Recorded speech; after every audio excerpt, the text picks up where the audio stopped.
Hello everyone, welcome to email etiquette. In week 1, I'm going to teach you some basics about how to write an effective email. So a lot of people do this differently, but this is pretty much the standard that you should follow. And I have to do this personally because I'm in a doctorate program, I'm a student, and if I reach out the wrong way to my professor, he won't answer me back. So, I'm not going to go about it that way per se if you put the wrong information in your email, but I'm going to show you how to make it easier to communicate back and forth with people within an academic setting. This would include regular emails too, right? So you want to have proper email etiquette in your email, especially in the body of the email so people understand what you're asking. So first off, as a student, what you want to do is put your course number in the subject of the email, right? You can see I'm sending this to myself as an example. You would send it to, of course, a professor if you have a question, or another student if you want to reach out for information. But if you're sending information to a professor, make sure you put your course numbers. This was law and ethics. I would put PTA law and ethics. However, we're in our communication class, right? So PTA communications. And then the course number is pretty simple. It's just 1A. It probably is better too if you put April 2021. Now to make this a little bit more basic, I'm okay if you just put PTA communications. And then you're going to put what type of question you have. So syllabus question. All right, so then we go into the body of the paper. As you can tell, within the body of the paper, I have an email signature. Now each email setting is done this a little differently. You have to go into your settings, right? If you have Microsoft, you have to go about it a different way than you would in Google. But this is just an example. So it's my personal email, right? I have Patrick Williams, and then my degree behind my name, of course, and then my cell phone under here if someone needs to get in touch with me, and then I'm usually emailing about healthcare related things because I have a couple of side jobs that I do. But how would I phrase this if I was a student? So I'm going to put Patrick Williams, PTA student, comma, PIMA, Medical Institute.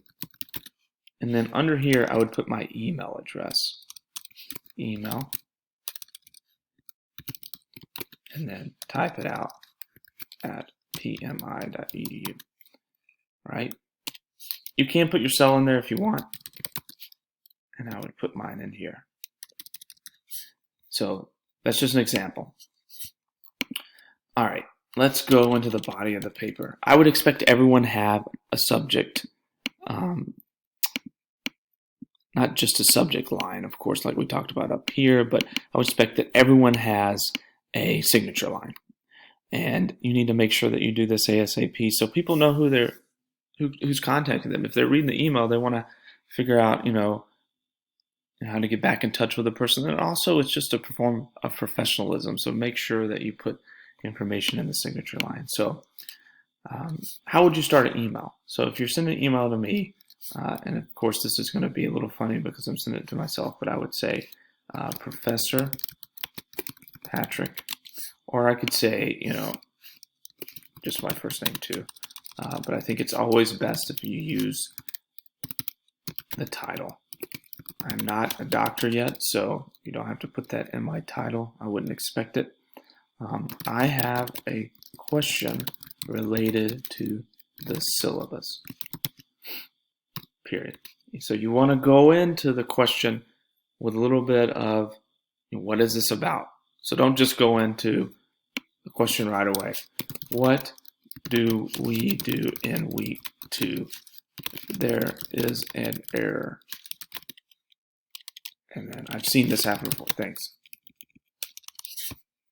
Like I've gotten emails that look like this. What do we do in week 2? There's an error. So I'm going to look at this and say, well, what part of week 2? Course content. So you said it's in the syllabus. So maybe there's not anything in week 2 in the syllabus that I can remember. What's an error? You have to be really specific. So I'm going to change this into a schedule question because we're talking about what could we do in week 2, right? What is the context of the discussion board in week 2? should we talk about information related to nonverbal communication, or should we talk about something we read in the textbook? And you always want to put something like this in here. Looking forward to hearing back from you soon. Now, this is a really clear and concise question. What I put in the body of the email before, I couldn't follow it. It just didn't make any sense. So make sure you're really concise in what you're asking. Another thing you want to put is, you want to put thanks, comma. You could put respectfully. You could put best. There's a lot of things that people put in their email, but I think it's usually important to end with a thank you or something to close the email. So that's proper email etiquette. This is my expectation of you moving forward, especially when you're communicating with other professors. We'll talk about this more down the line, but this is just a start of what it looks like to write a professional email. It doesn't have to be perfect. We're all going to make spelling mistakes here and there, but be sure you proofread your email to make sure it makes sense. Thanks so much.